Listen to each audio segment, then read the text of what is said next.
esta no hay mal que Continuamos con más en Palabra de Mujer y ahora para hablar de salud. ¿Usted conoce qué tipos de embolia existen y en cómo nos afectan? Palabra de Mujer. La embolia, obviamente, los émbolos, que son la concentración que tiene dos áreas de las neuronas, son las que se chocan y son los que producen productos del estrés y de las acumulaciones y de las tensiones que tienen las personas, ¿no es verdad? La embolia que le da al cerebro, digamos, se paraliza, ¿no? Después la preembolia, que es la anterior a la embolia, pero ese es cuando se paraliza medio cuerpo. La primera es de una causa que usted reniegue y la tensión de nervios. La segunda es cuando usted ya le está empezando los dolores de cerebro, de la nuca, todo eso. Y la tercera, no dejarse vencer con los nervios, porque todo el cuerpo ahí se va encogiendo, sea las manos y los pies, y ahí ya es grave. Lo que es parálisis de la cara, medio cuerpo y cuerpo completo. Palabra de Mujer. Para hablar de esto tenemos un especialista, el señor Gabriel Cuellar. Caballero es neurocirujano vascular también. Endovascular. ¿Qué significa eso? Que yo hago procedimientos del cerebro por dentro de las arterias. No necesito abrir la cabeza. ¡Qué titular! Bien, eso me gustó. Cualquier cosa. ¿Qué es una embolia, para comenzar? Bueno, una embolia en realidad es la obstrucción o el cese del paso de la circulación hacia una parte del cerebro. En realidad puede ser en cualquier parte del cuerpo, pero obviamente lo más común es que sea el cerebro como tal. Entonces, la embolia justamente, por ejemplo, son diferentes tipos de émbolos, si se puede decir el término. Generalmente son coágulos que pueden llegar y tapar una pequeña arteria dentro del cerebro, y esa parte que no tiene irrigación o no le llega sangre, esa es una parte que ha sufrido justamente una Doctor, embolia. ¿y cuáles podrían ser las causas de esta embolia? Bueno, le repito, puede ser, por ejemplo, dependiendo muchas veces de diferentes factores. Si yo fumo mucho, si yo bebo mucho, tengo una enfermedad de las paredes de las arterias se van a enfermar. El que es gordito puede acumular grasa, lípidos, colesterol, y forma lo que se llaman las placas ateromatosas. Esas placas poco a poco van alterando la pared de las arterias, y también al mismo tiempo van a ir, digamos, obstruyendo la misma luz de la arteria. Entonces, una embolia es una obstrucción de la arteria. Exactamente. Se obstruye la arteria, no hay un flujo, y obviamente el cerebro funciona con nutrientes, con oxígeno y con glucosa. ¿Quién transporta eso? La sangre. Si no llega. ¿Hay medicamentos, por ejemplo, que nos pueden ocasionar una embolia? ¿O es muy raro?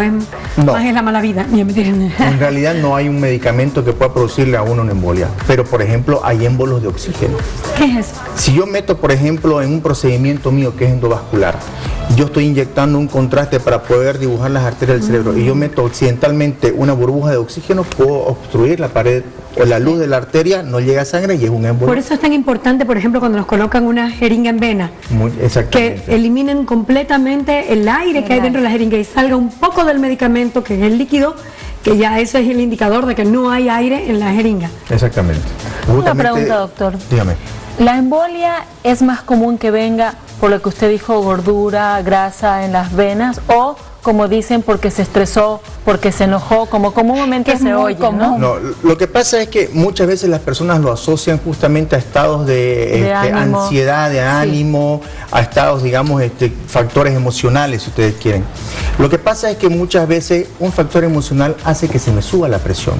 Si se me subió la presión, posiblemente yo tenga un ateroma o un émbolo mal parqueado, si vale el término por ahí, y migró el émbolo, en alguna de las arterias del cuerpo. Llegó al cerebro y justamente produjo la embolia. Generalmente esos émbolos pueden estar a nivel de las válvulas cardíacas, las placas ateromatosas que podemos tener en las arterias del cuello. Entonces, hay factores que predisponen a eso. ¿Embolia es lo mismo que decir una trombosis cerebral?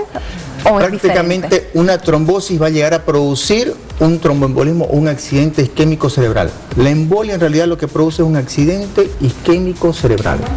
El accidente cerebrovascular, que es el nombre en global, puede ser hemorrágico o puede ser isquémico. El isquémico es la embolia. Isquemia significa una área de tejido que no tiene oxígeno, que prácticamente está desvitalizada, es una área isquémica. Entonces, ¿cómo pasa eso? como lo que estábamos explicando, ¿no? Y el derrame es el que tiene ya sangre. El derrame o la hemorragia prácticamente es lo que ya es un sangrado. ¿Y qué causas tienen cada uno? Generalmente son muy similares, pero ¿Qué efectos en el cuerpo?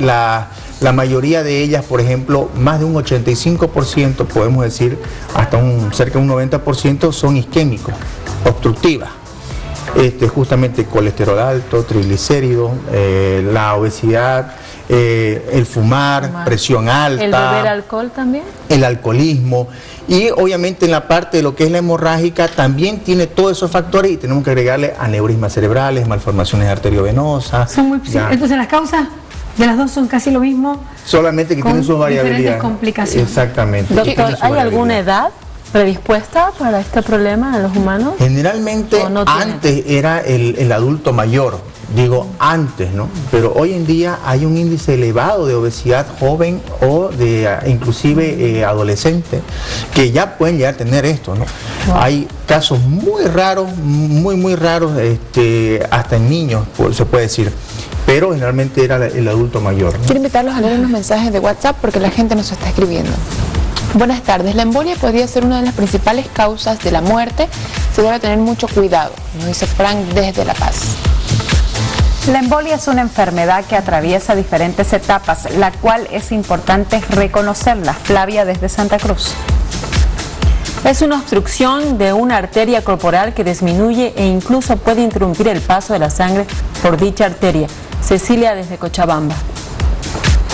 ¿La embolia se da en cualquier parte del cuerpo? Pregunta Emily desde el Beni, que es una respuesta que ya dio el doctor hace unos minutos. Emily, le cuento que sí, que en cualquier parte del cuerpo. Lamentablemente la del cerebro es la más conocida porque también es la que más nos afecta en nuestro día a día. ¿Cómo prevenimos? ¿Es verdad esto de que hay etapas antes de, para reconocer? La famosa preembolia que hablan, se puede decir que existe, nosotros le llamamos accidente isquémico transitorio o el famoso AIT en la jerga médica. Consiste justamente que hubo un pequeño émbolo, obstruyó momentáneamente la arteria, pero quizás por la presión o porque el émbolo era pequeño, siguió después su trayecto. Es decir, produjo síntomas en transcurso de horas, hasta 24 horas, algunos libros hablan hasta de 48, pero en realidad, digamos, son síntomas que después el paciente lo va revirtiendo. Entonces muchas veces llegan con la mitad del cuerpo, no hablan, alteraciones de la vista, coordinación. Entonces son signos de alerta que hay que al paciente examinarlo. Y muchas veces obviamente están asociados a otro tipo de factores, ¿no? En ese aspecto del emocional que tanto se hablaba, lo confunden. ¿Un factor genético? Un factor genético como tal existe cuando hay en la familia, por ejemplo, un factor a predisposición al colesterol o a los lípidos. Hay una famosa enfermedad que se llama hipercolesterolemia familiar, que bueno, tienen que cuidarse con triglicéridos y esas cosas, ¿no? La carga genética que a veces tenemos, que le echamos la culpa a los abuelos de que son gorditos, la mamá es gordita y uno termina siendo gordito. Deje de cocinar para gordito. En realidad es el tipo de comida. Poniendo en números la embolia, una vez a una persona le dan embolia, sobre un 100%, ¿cuánto se podría decir que tienen solución? Que salen del cuadro. Que se llegan a recuperar 100%. Que se lleguen a recuperar. Eso depende del lugar, la localización y el tiempo de socorro. Me explico. Si fue una arteria principal que irrigaba la mitad del hemisferio, es menor probabilidad de que tenga, digamos, un buen pronóstico. Si fuera una pequeña arteria distal, pues bueno, va a tener quizás una secuela pequeña como habla, quizás un poquito de coordinación o no movió solamente el brazo. Si es que nosotros, por ejemplo, justamente la parte endovascular hoy en día se dedica a eso. Nosotros en las primeras 4 horas a 8 horas tenemos la posibilidad de destrancar, lo digo en ese término para que me entiendan, o para reabrir esa arteria. Se tapó la arteria, encontramos unos dispositivos para traer ese coágulo o esa suciedad dentro de la arteria y sacarla para revascularizar. Pero eso podemos hacerlo solamente en las primeras 4 horas, hasta 6 horas. Porque posteriormente a eso hay más riesgo de que esa área que ya no tiene sangre, como se debilitan las arterias y yo le vuelvo a abrir, es como que yo abriera un grifo rápido, fuerte, sale la sangre con mucha fuerza y puede provocar un sangrado, ¿no? Quiero invitarlo, doctor, a ver con nosotros unos cuadros que son las señales de una embolia cerebral. Dificultad para hablar, dificultad para caminar, pérdida de la fuerza en una extremidad o en todo el lado de un cuerpo. Otras señales: pérdida de la visión o parte de ella, desequilibrio, problemas en la coordinación de los movimientos. Dice inconsciencia ocasional y cambio en la lucidez mental.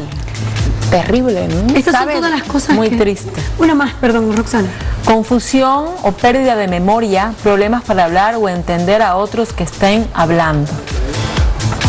Es una situación difícil para la persona. Estos son los síntomas, perdón, de una persona que ha sufrido una embolia. No son síntomas que nos avisen de que vas a tener una embolia. Pueden ser signos de preaviso de un, por ejemplo, de un accidente isquémico transitorio que yo estaba explicando ahorita. Es decir, llega el momento en que yo agarro, la veo en la calle y quiero saludarla, pero no me sale el habla, o de repente desconozco dónde me encuentro. Hay momentos en que después no puedo manejar la mitad del cuerpo. Manejando, qué terrible entonces, debe ser que una persona puede pasar en cualquier ocasión, ¿no? Entonces, poco a poco me llevan a la clínica, me examinan y a las horas voy a recuperar la movilidad, a las horas después voy recuperando el habla. O sea, ojo, no hay que confundir muchas veces, por eso le digo, con factores emocionales que pueden ser crisis de ansiedad, crisis nerviosa, que también pueden simular un accidente isquémico transitorio o una preembolia, si vale el caso. ¿Sabe, doctor? Le cuento la experiencia de una amiga cliente. Ella me dice, Klaus, cuando ella tuvo una trombosis cerebral, y ella me dice, ¿sabes qué, Klaus? Cuando yo lo sentí, fue como que dolor de cabeza fuertísimo, y dije, me voy a ir a la casa a descansar, y ella logró ir a su casa caminando a su trabajo, que eran como unas 4 cuadras, pero ella se miraba en el espejo y me decía, ya no sentía el brazo. Era como que no me veía media cara, y ahí llamé a mi madre y mamá, venite, no sé qué tengo, llévame. O sea, yo digo, ¿cómo uno puede diferenciar en estas señales que es algo, no sé, debilidad porque estoy haciendo mucha dieta, o un calambre, o es algo ya más algo serio, como un paro cardíaco? Más bien la embolia no duele, es decir, la pérdida de fuerza no produce dolor. Los dolores de cabeza pueden estar muy bien asociados justamente a ese factor de estrés. La embolia como tal, dolor, no hay mucho. Puede que lo que ella haya sufrido sea un cuadro de estrés y no precisamente un tromboembolismo, claro. Y después, posterior a eso, digamos, ya, si se ocluye la arteria, ya el cerebro, si se lesiona, va a doler. Pero al inicio los síntomas a veces no es tanto dolor, a diferencia del hemorrágico. El hemorrágico sí duele de entrada. ¿Por qué? Porque es la ruptura de una arteria que sangra y ese va a doler. Duele la cabeza, pero es un dolor espantoso. ¿Y cuál es más grave? ¿El con hemorragia o el sin hemorragia? En realidad el accidente isquémico es el más grave, se puede decir. El hemorrágico es más agudo, mata más rápidamente, pero el otro es más lento. Es silencioso y peligroso. Produce mayor lesión. Oigan, y todos estos problemas que tienen que ver con la circulación, ¿cómo los prevengo? Dieta y ejercicio, aprovecha de decirlo antes que venga tomando omega 3. No, influye mucho la alimentación, la nutrición, conocerse, es decir, nosotros tenemos que conocernos, ver qué factores nosotros podemos tener de predisposición a esto. Entonces, ver justamente la parte de, si yo soy gordito, tratar de bajar de peso, mantener una buena dieta hipocalórica, ver si es que yo necesito justamente ver la calidad de alimento que voy a tomar. Si mi familia tiene colesterol elevado, pues bueno, ver de comer cosas con menos colesterol, o caminar, el ejercicio, una vida, todos los excesos en tabaco, alcohol, drogas o diferentes cosas, pues bueno, predisponen justamente a tener todo este tipo de factores, ¿no? ¿Qué tan grave es este problema en Santa Cruz o en Bolivia? Es muy no frecuente. Sé si se manejan estadísticas de más o menos cuántas personas sufren de este problema al año. En realidad, digamos, estadísticas, a mí me hubiera gustado ir haciendo ya un porcentaje global de esto, pero a nivel mundial es una de las primeras causas de muerte después del infarto cardíaco. Vamos a ver más mensajitos que nos están enviando. La semana pasada mi madre sufrió una embolia debido a una fuerte discusión que tuvo. Raúl desde La Paz. Existen 3 tipos de embolia. ¿Cuál es la más peligrosa? ¿Cuáles son los 3 tipos de embolia? Lo que usted nos mencionaba, el pulmonar, cerebral, pulmonar y arterial. Las embolias pueden ser en cualquier parte del cuerpo, ¿no? Pero la embolia como tal, que llaman, es el accidente isquémico, que puede ser el transitorio o el definitivo como tal, la embolia, y el hemorrágico, ¿no? El más grave para mí es el accidente cerebrovascular isquémico, más que inclusive el tener una arteria obstruida por un cumulito de grasa. Exactamente. O por un coagulito de sangre. ¿Y cómo Sangre, grasa, aire, inclusive problemas de la madre, hasta líquido amniótico puede pasar. Bueno, cualquier agente externo a la sangre pura. Cualquier agente externo, si usted se inyecta, puede producirse una embolia. Hasta un drogadicto muchas veces que se inyectaban puede producirse una embolia. Esto del aire me preocupa mucho porque yo conocí un caso precisamente de lo más inocente del mundo. Yo entiendo que cuando se comete un error en el área de la medicina, nadie lo hace adrede, digamos, uno lo hace queriendo. Pero son cosas que pasan y que no están controladas y nadie está libre fuera de poder ocasionarlas. ¿Cómo vemos este tema de la jeringa, por ejemplo? ¿Cómo me cuido yo para que no ingrese aire cuando me van a poner una inyección, cuando me van a poner un suero? Bueno, obviamente ir a un lugar donde está la gente preparada para colocárselo. No irse a cualquier parte o decirle a un vecino, o sea, que colócamela, se hace así más o menos, y no, o sea, ir con personal que está entrenado para hacerlo. Una buena clínica, un buen hospital o una enfermería de trayectoria, bueno, son los lugares indicados para hacerlo. ¿Ocurre en las inyecciones, por ejemplo, intramusculares, las que les ponen en la nalguita a un bebé o solamente las que van en sangre? Generalmente las que van en vena. No he escuchado yo la verdad caso que hubiera ido, digamos, a través de una jeringa intramuscular, pero generalmente la que va en vena. Y peor si es que la inyección es colocada en arteria y no en vena, ¿no? De verdad que es muy común escuchar, anda a ponerte un suero, estás débil, anda a ponerte un suero, anda a ponerte inyección, complejo B, que es bueno. Pero definitivamente, como dice el doctor, no es ir a cualquier lugar, hay que ir a lugares reconocidos. Vamos a ir con más mensajes. Sufrí una preembolia y quedé con dificultad para poder hablar. Isabela desde La Paz. ¿A los niños les puede dar una preembolia? Nos preguntan. Una preembolia como tal, ¿no? Los niños realmente no tienen alteraciones de esa, a no ser que un niño tenga una malformación de tipo congénita que pueda producir, digamos, algún tipo de alteración. Generalmente en los niños lo que pasa son sangrados en la cabeza por una malformación, alguna cosa congénita que puedan Doctor, presentar. ¿Y una parálisis facial puede ser algo que me esté indicando que me puede dar una preembolia o embolia? Generalmente las parálisis faciales tienen otro tipo de, bueno, hay las que se pueden llamar parálisis faciales de tipo central o periférico. Me explico. Periférico es cuando solamente es el trayecto del nervio el que está alterado. Generalmente es por una infección viral, generalmente por un cambio climático, ya que pueden alterar justamente la vaina de la mielina, que se llama, que es la envoltura del nerviecito, que puede alterarlo y puede producir una parálisis periférica, que no tiene nada que ver con una embolia. Pero cuando el problema es central dentro del cerebro, en lugar de la embolia quizás tomó parte del origen del nervio, entonces puede estar asociado a la parálisis de la cara más la mitad del cuerpo que no lo mueve. ¿Y los aneurismas qué son? Los aneurismas son una debilidad de la pared de la arteria. Las arterias tienen distintas capas. Entonces esa capa, prácticamente la que le da el soporte, si vale el término, a la arteria, está débil. Entonces es como que si fuera creciendo un globito de la arteria. Entonces a medida que va la presión, entra el aneurisma y sale. Y llega un momento que ese globito, la pared es tan delgada que se rompe. Explota.